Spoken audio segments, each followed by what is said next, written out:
दोस्तों मैं हूं उपमा सिंह, आप देख रहे हैं नवभारत टाइम्स और मेरे साथ हैं दो बेहतरीन कलाकार गुलशन देवैया और रोशन मैथ्यूज, जो बात करेंगे अपनी नई फिल्म उलझ के बारे में ज़्यादा। तो गुलशन, हाल ही में हमारी मुलाकात हुई थी जिसमें बैड कॉप के लिए, बैड जिसमें कॉप के लिए। आप पुलिस वाले का रोल में थे। जी जी, डबल अभी रोल भी है मेरा। जी, और अभी आप स्पाई के रोल में हैं। पता नहीं, इसमें 4-5 भी हो सकता है। स्पाइक तो स्पाइक का रोल है कि नहीं आपको उसमें पता 2 नहीं क्या है, हमसे। इसमें शायद मैं 4-5 कर रहा हूँ या 6 या सारे कर रहा हूँ। और आपने मुझे बताया था कि आप वो कैरेक्टर चूज़ करते हैं जो आपके क्राफ्ट के लिए और या आपके करियर करियर के लिए जो जी जी ऐड जी करते हैं। जी। तो मैं जानना चाहूँगी कि ये जो है उलझ है, इसका जो किरदार है वो किस तरीके से आपको एनरिच करता है as an artist. Same parameters मैंने सोचा, जब स्क्रिप्ट मेरे पास आई, मैंने पढ़ा, मैं सुधांशु सिंह के साथ मीटिंग किया था। मुझे लगा कि ये रोल मेरे लिए सही होगा, दोनों मेरे क्राफ्ट के लिए भी सही होगा और मेरे करियर के लिए भी सही होगा। एक अच्छी अपॉर्चुनिटी है थोड़ा और बताएं ये अगर लोग सामने से दे रहे हैं बुला के, तो फिर ले लेना चाहिए। थोड़ा अगर बताएं जितना बता और सकते हैं जितना इसके बारे में। जिससे ज़्यादा मैं अपने किरदार के बारे में बात नहीं करना चाहूँगा। अब मैंने डिसाइड कर लिया कि हो गया, अभी लोग देखेंगे, उनको जो सोचना है, जो जो राय बनानी है, उनको वो खुद बना लेंगे। मैं नहीं बता रहा कि ये वैसा किरदार इंटरेस्टिंग डेफिनेटली है, क्योंकि लोग आपको थोड़ा बहुत इल्म है कि मेरा करियर कैसा रहा है जी। और उसमें आपको समझ जाता है कुछ चॉइसेस किस प्रकार के होते हैं, क्यों करते हैं। तो एक डाइवर्सिटी मेरे लिए काफ़ी इम्पोर्टेंट है। उस हिसाब से डेफिनेटली ये मुझे बहुत ही इंटरेस्टिंग लगा और लगा कि ये बहुत अच्छी अपॉर्चुनिटी है, इसको कर लेना चाहिए। रोशन, आपकी क्या वजह रही उलझ करने की? वही जो स्क्रिप्ट पढ़ के मेरे को बहुत मज़ा आया। फिगर आउट करने की कोशिश कर रहा था मैं भी पढ़ते टाइम ही कि यार ये कहाँ पे जा रहा है, ये कैसे सॉल्व होगा, ये सब वो that's usually a good sign. और ये किरदार भी फ्रेश लगा मेरे को, ऐसा कैरेक्टर पहले किया नहीं है और थोड़ा मस्ती वस्ती करने का एक पोटेंशियल है इस कैरेक्टर में। तो पहली सवाल एक्चुअली मेरी ये थी कि बाकी कैरेक्टर्स कौन कौन प्ले कर रहे हैं, who are the other actors in the cast. तो जो नाम बोले गए मेरे को सही लगा। अच्छा, ये इम्पोर्टेंस रखता है आपके लिए एज एन एक्टर कि आपके साथ कौन है? हाँ, स्पेशली अगर लाइक ज़्यादातर सीन्स एक कैरेक्टर के साथ हो या एक एक ग्रुप के साथ हो तो मतलब अच्छा लगता है। If it's I don't know if it's going to be a deciding factor, पर अगर लाइक उन कैरेक्टर्स में वो एक्टर्स आ रहे हैं जिसका काम मैं काफ़ी टाइम से देख रहा हूँ, जिसका काम मैं एडमायर करता हूँ और उनके साथ काम करने की एक मौके की वेट कर रहा हूँ, तो दैट्स एन एडिंग फैक्टर। रोशन, आपके लिए बेटर करता है कि आपके को आर्टिस्ट कौन है फिल्म में? नहीं, पता नहीं एक्चुअली। कई बार क्या होता है, कुछ लोग होते हैं जिनको मैं मिला नहीं, जिनके काम को मैं जानता नहीं हूँ, काम करते हुए पता चलता है कि अरे अच्छा था, एक एक्सपीरियंस था वैसे। तो वैसे भी होता है कई बार, लेकिन कई बार जो जानकार लोग हैं, कुछ पसंदीदा लोग होते हैं, कलाकार होते हैं हमारे। अगर वो हैं तो फिर थोड़ा हाँ, तो जल्दी फिर वो हाँ, होता है कि चलो मजा नहीं भी नहीं, आए। फिर आपको पता होता है ना कि हाँ ऐसे तो गुड, हाँ ये पसंद है हमें, तो इनके साथ काम करने का मौका मिल रहा है। जैसे जैसे आदिल हुसैन है इसमें, वो तो हमारे थिएटर के हीरो हैं। उनको स्टेज पे मैंने देखा है और देखने के बाद ऐसे मेरे होश उड़ गए थे कि मुझे लगा कि अब करो तो ऐसा कुछ करो। हालांकि इसमें मेरा उनके साथ कोई सीन्स नहीं है, लेकिन मैं एक उदाहरण दे रहा हूँ जी। कि ऐसे सब एक्टरों के जब नाम लिए जाते हैं तो एक इमेज किसी का रहता है। कुछ लोग आप चाहते भी हैं कि उनके साथ काम करें, लेकिन कई बार कैसे I am totally open to कि नए लोगों के साथ जिनके बारे में मैं बिल्कुल नहीं जानता हूँ, I want to work with them also, कि पता नहीं कुछ नया करने को मिले। एंड क्या चैलेंज था आप दोनों के लिए इसमें? चैलेंज तो मेरा कैरेक्टर ही थोड़ा, आप जब देखेंगे हाँ, थोड़ा काफ़ी चैलेंजिंग चैलेंजिंग कैरेक्टर है काफ़ी इनका। चैलेंजिंग है। जैसा दिखता है वैसा है नहीं, तो उसके बावजूद प्री प्रोडक्शन अच्छा हुआ था, स्ट्रांग हुआ था और सुधांशु भी बहुत स्ट्रांगली प्री प्रोडक्शन करवाते हैं। तो मुझे वैसे ऑन सेट इतना चैलेंजिंग नहीं लगा, और जो नहीं हो रहा था ऑन सेट, तो थोड़ा डबिंग के टाइम पे हमने थोड़ा वोकली हम लोग वो करेक्ट कर सकते थे, और एडिट से तो बचा ही लिया। और थोड़ा चैलेंजिंग ये था एक्चुअली, अच्छी बात भी थी, वो चैलेंजिंग थी कि नाइट्स वहाँ पे छोटे होते हैं, तो आपको 5 घंटे मिलते हैं, तो आपको नाइट शिफ्ट्स बहुत छोटे छोटे होते हैं। यू सेड कि नाइट हाँ, शिफ्ट। वो मेरे लिए अच्छा था, लेकिन वो प्रोडक्शन के लिए काफ़ी बुरा था। अच्छा, देशभक्ति का पुट है फिल्म में, और हम देख रहे हैं कि ऑफ लेट बहुत इस तरह की फिल्में आ रही हैं ना। जवान भी देश बचा रहा है, पठान भी देश बचा रहा है, फाइटर भी देश बचा रहा है, टाइगर भी देश बचा रहा है। आप दोनों के हिसाब से क्या ये कहानियाँ कहने, आपको लगता है कि देशभक्ति की कहानियाँ कहने की ज़रूरत आपको लगता है, या आपको लगता है कि कहीं ना कहीं थोड़ा फॉर्मूला हो गया? नहीं, वो फॉर्मूला तो नहीं लगा मुझे। जब मैंने ये स्क्रिप्ट पढ़ा तो मुझे लगा एक इंटरेस्टिंग अप्रोच है, एक पर्सपेक्टिव है। तो आई थिंक सिर्फ देशभक्ति के बारे में नहीं है ये फिल्म, और भी कुछ चीज़ें कहना चाह रहे हैं कहानीकार और डायरेक्टर, तो उन सब चीज़ों के बारे में, और एक मनोरंजक फिल्म भी है। Ultimately the end of the day आप ऑडियंस का एंटरटेनमेंट भी करना चाहते हो, ठीक है, आप भले कुछ एक बात कहना चाहते हैं, उन्हें कुछ चीज़ों पे सोचने का एक अवसर दे रहे हैं या एक मौका दे रहे हैं या थोड़ा सा नड्ज कर रहे हैं, वो भी हो सकता है, but it also has to be entertaining उस हिसाब से। तो मुझे नहीं लगता कि ये कंपैरिजन करना चाहिए। और जैसे मैं दहाड़ में पुलिस वाला था, तो हर चीज़ का परसेप्शन अलग हो सकता है ना, एक नए तरीके से भी आप पेश कर सकते हैं। जो पुलिस का रोल मैंने 2 बार किया, दोनों बार वो अलग अलग था, वो एकदम सेंसिबिलिटीज़ अलग थे। तो आई डोंट थिंक कि हमारी फिल्म जो जिन फिल्मों का नाम लिया था उनके सेंसिबिलिटी से कंपैरेबल है। और ये सिर्फ देशभक्ति के बारे में बिल्कुल नहीं है, और इसका एकदम मेन मुद्दा आपसे कहें सेंट्रल प्लॉट देशभक्ति है, वैसा तो बिल्कुल नहीं है। बट हैविंग सेड दैट, जिन जिन फिल्म के नाम लिए थे मैंने वो देखा नहीं, तो I am not expert comment में नहीं दे रहा हूँ उसके ऊपर। मतलब ये काफ़ी टाइम से चल रहा है ना, देशभक्ति हैज़ बिन रोमांटिसाइज्ड हमारी फिल्मों में, पर मेरे को ये कभी फॉर्मूला नहीं लगा है, एटलीस्ट मेरे लिए पर्सनली, क्योंकि अगर आप देख लो रोजा और लगान, दोनों में देशभक्ति थीम ही है। अगर वो एंगल आप निकाल दो फिर भी शायद फिल्म काम करेगी, पर if you remove those characters, वो कैरेक्टर्स की जो स्टोरी है पिक्चर में, वो अगर निकाल दो तो खाली ये देशभक्ति वाले फॉर्मूला से वो फिल्में काम नहीं करेगी ना। I mean there will be nothing left in it. तो उलझ भी मेरे को थोड़ा वैसे लगता है, हमारे सेटिंग में है ये, बिकॉज ये डिप्लोमेट्स की कहानी है, स्पाई थ्रिलर है, एस्पेनाज thriller, these are people who are working for the country and their patriotism is an element that is driving them हर दिन उनके काम में, तो वो रहेगा ही फिल्म के थीम में, वो कॉन्टेक्स्ट में रहेगा। पर कहानी अल्टीमेटली सुहाना की, वो मतलब वो सिर्फ देश को नहीं बचा रही, वो पहले वो खुद को बचा रही है, and she has to first save herself for it to be possible for her to save the world, save the nation. नहीं, इनकी जो बातों से ना मैं थोड़ा सा एक आई वांट टू लाइक बिल्कुल। हाँ, क्योंकि कुछ फिल्मों में ना ऐसे हम लोग सीना ठोक के ऐसे डालोबाजी करके पर्वतों के ऊपर कूद के आसमानों में उड़ के हम लोग देश की सेवा करते हैं, बट ज़्यादातर लोग चुपचाप करते हैं देश की सेवा, उससे पता भी नहीं चलता हमको। तो ये वैसी सेवा है। रोशन, जैसे आपने कहा कि ये कहानी सुहाना की है, मैंने बहुत सारी एक्ट्रेसेस से बात किया है यहाँ पे, अंगुचन आपसे, जो हमारी यहाँ की हीरोइनें हैं, तापसी हो गई, रिचा हो गई, जैसे कि जब वो या मैं खुद हो गया वो जब क्यों मैं हीरोइन का रोल नहीं कर सकता क्या?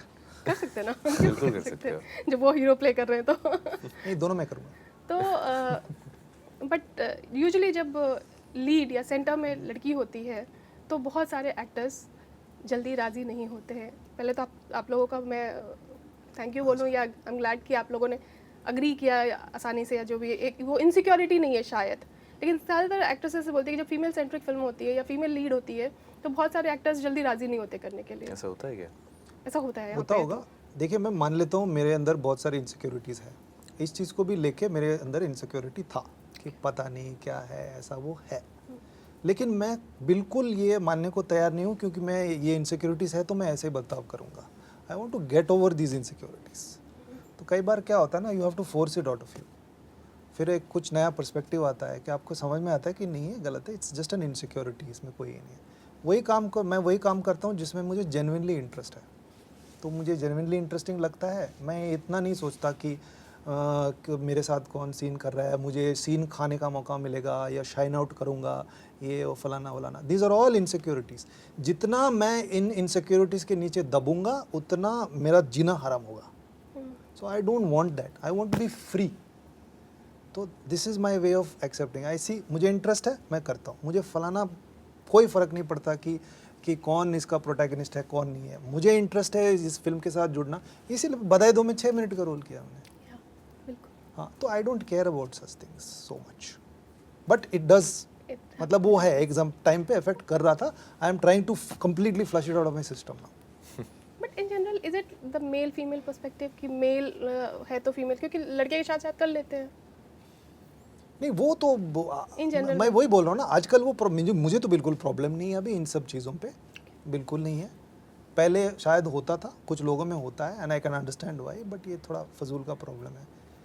बट इतना सब सर पे लेके तो काम का मजा कब लेंगे है ना? When do you enjoy work? Exactly. मैं क्या जवाब दूंगा? आपको तो मुझे लगता है आपने बिकॉज़ यू डिड मतलब ये अकेपेला, मेरा यू डिड डार्लिंग्स, हिंदी में तीसरी फीचर फिल्म है ये मेरी। इसके पहले डार्लिंग्स आई थी, Choked. चोक्ड आई थी, और ये मेरे को अब भी महसूस हुआ है कि sorry Yeah. Sorry You watch, हाँ yeah yeah. डार्लिंग्स भी देखा I wanted to ask you but ठीक है शायद नहीं देखा बहुत होगा। योर नहीं तो और मेरे को ये अब भी previous पता window में चला है डाल देना, कि कट के। अब भी पता चला है मेरे को कि ये तीनों एक्चुअली फीमेल सेंट्रिक फिल्म्स है। मैंने इसके बारे में ऐसे सोचा ही नहीं था। तो I don't know if it like naturally comes to some people and doesn't come for some people. नाटक वाटक किया है मैंने पहले से, शायद इसीलिए अब पता है उलझ, मतलब ये स्क्रिप्ट पढ़ के पता है कि सुहाना का कैरेक्टर सुहाना ही कर सकती है। It's also a little conditioning, I think, from where people come. कि शायद your conditioning was not that where these things mattered. maybe yeah. नहीं करना चाहिए मैटर ये सब चीजें पे। And I was working with Janhvi because relatively अगर मैं बोलूं न्यू है, आपने बहुत जैसे बोला मेहनती कि है, बहुत Yeah. मेहनती है। Yeah. मतलब वो जो फिल्म के लिए भी बहुत मेहनत की है और जनरली ज़िंदगी में बहुत मेहनती है। और क्योंकि मैं इतना ब्लेजी आदमी हूँ, मेहनती लोगों को देखता हूँ तो मैं बहुत रिस्पेक्ट बहुत मेहनती है। She is very perceptive also. उसको एग्जैक्टली पता है कि ये सीन के लिए सही अप्रोच क्या रहेगा, या ये ऐसे हम अप्रोच करेंगे तो ये ऐसा ऐसा और ऐसा निकल सकता है, and this is what the reading of that will be, कि इसको ऑडियंस कैसे लेंगे, ये सब सोच रहे हैं शूट के टाइम पे ही। ये मेरे को I found that very interesting, क्योंकि मेरे लिए नहीं होता है ये। मेरे लिए मेरा दिमाग ऐसे चलता है कि बस अपने कैरेक्टर के बारे में सोचो, सीन कर लो, बाकी सब डायरेक्टर सोच लेगा। अच्छा Yeah, so I think to be able to collaborate beyond your character alone, जैसे in one of the interviews earlier Gulshan was saying कि इनके कैरेक्टर के लिए भी Janvi had a few ideas which they discussed. हाँ, she had good ideas. Yeah. I was like, oh, this is a pretty good idea. So, That's very Incorporate cool किया actually. मेरा तो थोड़ा मतलब वो ब्लाइंड फोल्ड वाला अप्रोच रहता है मेरा खुद के अपने कैरेक्टर। कैरेक्टर में पूरा नहीं, but I mean, sometimes like I didn't mind. जैसे कभी-कभी I had these problems. मैं रिचा चड्ढा के साथ काम कर रहा था एक बार, तो she started to feel that कि don't direct me. और मेरा इंटेंशन बिल्कुल ऐसा नहीं था, लेकिन मैं कर रहा था कुछ ऐसी चीज़ें कि ऐसा लगने लगा कि मैं बता रहा हूँ उसको कि क्या करें। ऐसा हो सकता है, but none of those things over here. ऐसा कुछ नहीं था। अच्छा ट्रेलर में एक कोई सोच नहीं सकता कि हाई कमीशन, इसमें भी नेपोटिज्म हो सकता है। इसकी चर्चा हमारी हर जगह होती है ना। industry में बहुत होती थी, वहाँ पे भी नेपोटिज्म लिया है। हाँ, तो उसका क्या है? क्या करेंगे उसका अभी बताइए, क्या करना है? क्या करना है? कुछ नहीं करना है, आप अपने अपना करो ना, अपना अपना देखो। आपके साथ अच्छा है बुरा है क्या? नेपोटिज्म? मुझे बिल्कुल अच्छा बुरा वो depends on the person, depends on situation और क्या कर रहे हैं। देखिए, मैं अपना प्रिविलेज का बताता हूँ। मेरे माँ बाप अभी भी मुझसे कोई पैसा नहीं लेते हैं, दोनों रिटायर्ड हैं, बहुत सिंपल सी ज़िंदगी जीते हैं, और वो घर में रहते हैं, ऊपर किराए पे छोड़ते हैं, उसी से उनका गुजारा चलता है। एक पैसा नहीं लेते मुझसे। कभी कुछ सही है तो मांग लेंगे कि ऐसा कुछ है। मम्मी तो पैसे वो भी लौटा देती है, ऐसा है। This is my privilege. अब ये प्रिविलेज क्योंकि मैं बंधा हुआ नहीं हूँ, वहाँ पे प्रेशर नहीं है कि उनको भी पालना है। दोनों काफ़ी बुजुर्ग है, मेरी मदर तो कुछ 7 साल से बेड रिडन भी है, लेकिन अभी भी वो पैसे नहीं देती है मुझसे। जितना मैं जाता हूँ, मम्मी के साथ रहता हूँ, लेकिन फाइनेंशियल बर्डन नहीं है। ये मेरा प्रिविलेज है। अब इसको लेके मैं क्या अच्छा करूँगा ज़िंदगी में, इस पे डिपेंड करेगा कि मैं अपने प्रिविलेज का क्या इस्तेमाल कर रहा हूँ। बहुत लोग मुझसे बहुत ज़्यादा टैलेंटेड एक्टर हो सकते हैं, सड़क पे भीख मांग रहे होंगे, हमको कैसे पता? नहीं पता ना, कि उनके पास मेरा प्रिविलेज नहीं है, वो मुझसे लेस प्रिविलेज्ड है। तो I am always reminding of my self of my privilege. मेरे को एजुकेशन में कोई प्रॉब्लम नहीं हुई। माता पिता में इतनी क्षमता थी कि वो मुझे प्राइवेट स्कूल भेज सकते थे, फीस भर सकते थे। मुझे फैशन करना था, करने दिया उन्होंने। मुझे आके यहाँ पे एक्टर बनना था, करने दिया उन्होंने। I am the only child, मेरे भाई बहन भी नहीं है। कभी नहीं बोला कि डोंट गो, हमारा क्या होगा, कभी नहीं। That's my privilege. Everybody have their privilege, we forget our privileges when we see other. So what you do, so ये प्रिविलेज के साथ मैं एकदम बर्बाद होने वाली चीज़ें करूँगा तो वो गलत है। सो मैं गुलशन साथ में मैं जानना चाहूँगी, आपको कब लगा कि आपने अपने पेरेंट्स के लिए सबसे जो प्राउडेस्ट मोमेंट आपको लगता है? मुझे नहीं पता, ये तो उनको बताना पड़ेगा। आपने कुछ किया हो खास तौर पर उनके लिए as a sun? I don't, जैसे आपने बोला कि आई वो डोंट, बिल्कुल वो तो प्राउड है ही, वो बताते भी हैं, बट आई ये तो उनको ही पूछना पड़ेगा। मैंने अब तक नहीं पूछा कि हाउ डू यू फील, वैसा वाला रिश्ता नहीं है हमारा। तो दे आर हैप्पी, वो मुझे देखते हैं, मेरा प्रोत्साहन करते हैं, बट ऐसा मुझे कोई इंस्टेंस मैंने पूछा भी नहीं है और मैं नहीं, पूछना भी किया नहीं हो चाहूँगा। कुछ ऐसा कि मैं ये करना चाहता था, वो कब शुरू में या कभी भी नहीं कुछ किया नहीं, हो? मैं अपने माता पिता का देखभाल कर पाऊँ ये मेरे लिए बहुत बड़ी बात है। मैं एक्चुअली प्राउड नहीं हूँ, मुझे बहुत चिंता होती है because I am not there. यहाँ पे मैं सेल्फिशली अपना ड्रीम्स परस्यू कर रहा हूँ ना, तो इसलिए मैंने इसका पूछा थोड़ा कि सा नहीं, इसका options थोड़ा सा होते दर्द है मेरे अंदर क्योंकि बुजुर्ग भी हो रहे हैं, they're getting You all old. got to live your own life. हैं, और उतना टाइम भी नहीं दे पाते हैं। But they're allowing me to. Yeah. So that's the thing कि ये नेपोटिज्म के एंगल में ना लोग अपना प्रिविलेजेस भूल जाते हैं। आपके पास प्रिविलेज है, आप उसका कुछ अच्छा करो। रोशन, आपका कुछ नजरिया, आप कुछ बोलना चाहेंगे इसके बारे में? ये हर जगह है ना मैम, मतलब सिर्फ फिल्मों के बारे में शायद इतना बात किया जाता है, पर ये पॉलिटिक्स में है, डॉक्टर का बच्चा डॉक्टर बनना चाहता है या तो डॉक्टर ही चाहते हैं कि बच्चे चाहते हैं। Even when we are very young, when we are asked क्या बनना है, I most kids either pick the mother's profession और द फादर्स प्रोफेशन। या कोई ज्वेलरी लगा लेता है, कोई बिजनेस शुरू कर लेता है, the kids come and continue. ये हर जगह रहता है ये। It's just I guess that हमारी इंडस्ट्री में अपॉर्चुनिटीज़ बहुत कम होते हैं, so everybody recognises the value of an opportunity. और जिनको अनलिमिटेड सेकंड चांसेस मिलते हैं, सभी को लगता है कि यार ये थोड़ा अनफेयर है, मतलब यू नो मेरे को सिर्फ एक ही मिला था, how can they keep getting second chances. होता रहेगा, मतलब it's there everywhere because we are generally an industry जहाँ जो काम होता है वो पर्दे पे देखते हैं सब लोग, और जो इसके पीछे चलता है, जो इसके आजू बाजू में चलता है, ये सब डिस्कस किया जाता है। तो this is also being discussed, that's all. और यहाँ पे काम करने का, लाइक हिंदी फिल्म इंडस्ट्री में काम करने का कुछ एक्सपीरियंस आपका अलग रहा बाकी जगह? हाँ बिल्कुल अलग है, बिकॉज भाषा अलग है, कल्चर अलग है, the kind of films I am doing are different. जो फिल्म मैं मलयालम में कर सकता हूँ, मैं कभी हिंदी में आके करूँगा ही नहीं। काम करने का तरीका कुछ अलग है। तरीका तो I think is very subjective, because same तो नहीं है, पर लाइक वो बहुत डायरेक्टर डिपेंडेंट है। जैसे लाइक चोक्ड का तरीका वाजंट एनीथिंग लाइक उलझ's एक्सपीरियंस, तो वो मेरे को लगता है कि वो बहुत एक्चुअली डायरेक्टर डिपेंडेंट है। वो सब्जेक्टिव हर फिल्म का अलग अलग रहता है। हाँ मलयालम में भी, यहाँ पे भी। I mean like even Darling's and उलझ weren't similar for me in any way, you know. तो नहीं, बट जैसे जो आपने बोला कि जो मैं मलयालम में कर सकता हूँ वो यहाँ पे नहीं करूँगा, can you explain it? I'll explain that is because क्योंकि मैं हूँ वहाँ से, मेरा एंकर उधर है, मेरी कहानियाँ वहाँ से है, मेरे चाइल्डहुड उधर रहा है, तो that is my home industry, ये मेरे को पता है। तो जो फिल्में वहाँ पे मैं कर सकता हूँ, जो कैरेक्टर्स वहाँ पे मेरे को मिल सकते हैं, वो अगर मेरे को हिंदी में ऑफर होता है या तमिल में ऑफर होता है, तो I won't feel that tempted to jump at it. जब मेरे पास आता है एक जुल्फी या सेबिन, जो मेरे किरदार का नाम है उलझ में, जो अभी तक मेरे को मलयालम में मिला नहीं है, and I don't see in like अभी अगले 1 साल में और अगले 3-4 प्रोजेक्ट्स में ऐसा कुछ आने वाला नहीं है। आई फील लाइक चलो करके आते हैं। Like Dulquer said told me कि वो वहाँ पे उनका एक प्रेशर होता है because he is star in Malayalam, तो उनका रहता है कि मुझे थोड़ा सा अपनी जो मेरी फैन फॉलोइंग है उसको केटर करना है, वो चीज़ें माइंड में रहती है। जब मैं यहाँ करता हूँ, हिंदी से फिल्म करता हूँ, तो मेरा रहता है मुझे एक्सपेरिमेंट करना है, मैं कुछ भी कर सकता हूँ। I feel like a beginner all over again. वो अच्छा ही होता है ना, बिकॉज एनीवे मतलब इस इंडस्ट्री में till the end of your days you are a beginner. वो एटीट्यूड या तो तुम्हें रखना है, नहीं तो मतलब अगर तुम भूल जाओगे तो तुम पछताओगे। The biggest stars that I know, someone I have a lot of respect for, take Mammootty for instance. अभी भी जो पिक्चर है वो कर रहे हैं, everything is a new experiment for him. He is still managing to after these many years find things that he has never done before. और वो ट्राई कर रहा है, नया नया वो ट्राई कर रहा है, is trying to reinvent himself. वो ऑटोमेटिकली होता है तुम जब बिगिनर रहते हो तो, क्योंकि किसी को पता नहीं कि तुम मतलब क्या हो, तुम कौन हो, तुम्हारी कहानी क्या है, तो it's easy for them to place you in a character. That's a golden opportunity, that like beginning phase, जहाँ पे तुम्हारा कोई आइडेंटिटी नहीं, कोई स्टीरियोटाइप किसी के दिमाग में बना नहीं है। अब मतलब जैसे the number of films increase, जैसे हम ज़्यादा से ज़्यादा ऐसे इंटरव्यू देते रहेंगे, तो people get to know the person you are. उनको पता ये बंदा ऐसा काम करेगा, ऐसे बात करेगा, ये वो। Until then it's a very exciting phase. And what you said about Dulquer is वहाँ पे वो he's the son of Mammootty also.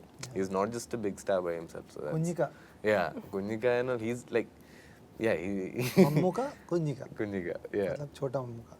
छोटा। I can understand the liberation he might feel outside of. Okay, so lastly अगर आप बताएं अभी कि उलझ के लिए क्यों सिनेमाघर में जाना चाहिए फैंस को, दर्शकों को?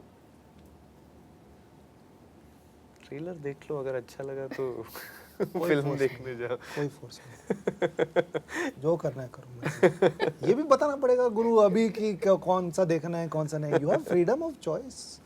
यूज इट, ट्रेलर देखो, अच्छी लगी तो give it a shot, it's an Yeah. Entertaining film, मजा आएगा Yeah. कुछ नहीं तो। Yeah, all the very best, thank thank you you. So much. Thank you very much.